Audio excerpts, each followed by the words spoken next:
सर्वप्रथम महाराष्ट्र राज्यातील हे तीन तिघाडी काम बिघाडी सरकारचा मी या माध्यमातून निषेध करतो। एकीकडे आपण बघताय की देवेंद्र फडणवीस असतील, एकनाथ शिंदे असेल, या दोघांनी हिंदुत्वाचा मुद्दा पुढे करून राज्यामध्ये सत्ता स्थापन केली।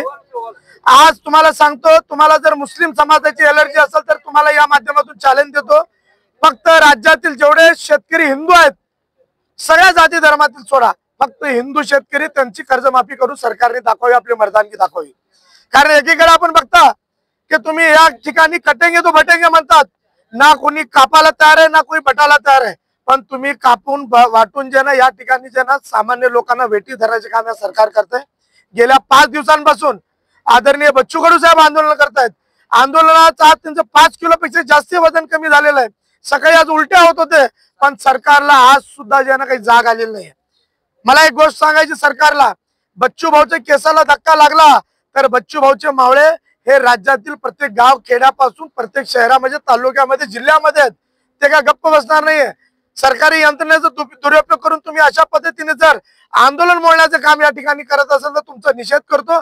येणाऱ्या 2 दिवसामध्ये सरकारने संपूर्ण राज्यातील शेतकऱ्यांची 100% कर्जमाफी केली नाही, दिव्यांगांना 6000 रुपये या ठिकाणी अनुदान दिला नाही, या ठिकाणी आमच्या विधवा बहिणींना पैसे दिले नाही, तर सरकारच्या विरोधात आणखी आंदोलन तीव्र केल्याशिवाय राहणार नाही। आता आम्ही हायवे अडवतोय, उद्यापासून हायवेतील या मंत्र्यांचे, भाजपचे आमदारांचे, शिवसेनेचे, राष्ट्रवादीचे आमदारांचे गाड्या फोडून त्यांचे कपडे प्रहार पाडल्याशिवाय राहणार नाही, या माध्यमातून त्यांना स्पष्टपणे इशारा आहे।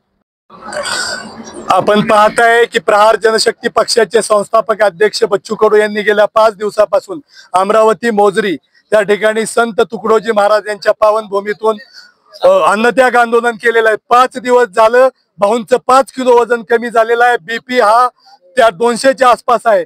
एवढा मोठा शेतकरी नेता जगाच्या पोशिंद्यासाठी, शेतकऱ्यासाठी लढतोय। आपण देवेंद्र फडणवीस साहेबांचं स्टेटमेंट बघितलं, विखे पाटलांचं स्टेटमेंट बघितलं, इथं कुठे कुणाला, राज्यातल्या कुठल्या जनतेला या ठिकाणी राजकारण दिसत नाही। या सरकारमधील आमदारांना, या सरकारमधील कॅबिनेट मंत्र्यांना राजकारण दिसतंय। अरे बच्चू कडू पडला असला तर बच्चू कडू इतका दम आहे, अजून सुद्धा 288ला भारी हे व्यक्तिमत्व आहे। आणि तुम्ही पाहता मागण्या कोणत्या आहेत आमच्या? शेतकऱ्याची संपूर्ण कर्जमाफी, दिव्यांग बांधवांना 6000 पेन्शन, आणि जे 6 महिन्यापासून विधवा निराधार आणि जे सामाजिक न्यायामध्ये जे आमचे येत आहेत त्यांच्यासाठी जी पेन्शन थांबली, ती पेन्शन तुम्ही तात्काळ स्वरूपात अदा करावी। ह्या आमच्या रास्त मागण्या आहेत। ह्या जर तुम्हाला मागण्या मान्य नसतील आणि तुम्ही बच्चू भाऊंना या ठिकाणी राजकारण करताय, पडलाय म्हणून तुम्ही उपोषणाला बसलाय असं जर म्हणत असताल तर खऱ्या अर्थाने हे महाराष्ट्राचं दुर्दैव आहे। जर बच्चू भाऊंच्या केसाला धक्का लागला तर या ठिकाणी एकही गाडी रस्त्यावर भविष्यात फिरणार नाही। तुम्ही बघा, प्रहार जनशक्ती पक्षाच्या सोबत या ठिकाणी जरांगे पाटील आहेत, संभाजी महाराज आहेत, त्या ठिकाणी लक्ष्मण हाके आहेत। इथं जात भेद पंथ विसरून सगळे शेतकरी एकवटायला लागलेत। म्हणून मी शेतकऱ्याला आपल्या माध्यमातून इशारा देतो, 2 दिवसाच्या आत या मागण्या जर मान्य नाही केल्या तर येणाऱ्या सर्व जे गंभीर परिस्थिती निर्माण होईल याचा सर्व परिणाम तुम्हाला भोगावा लागेल।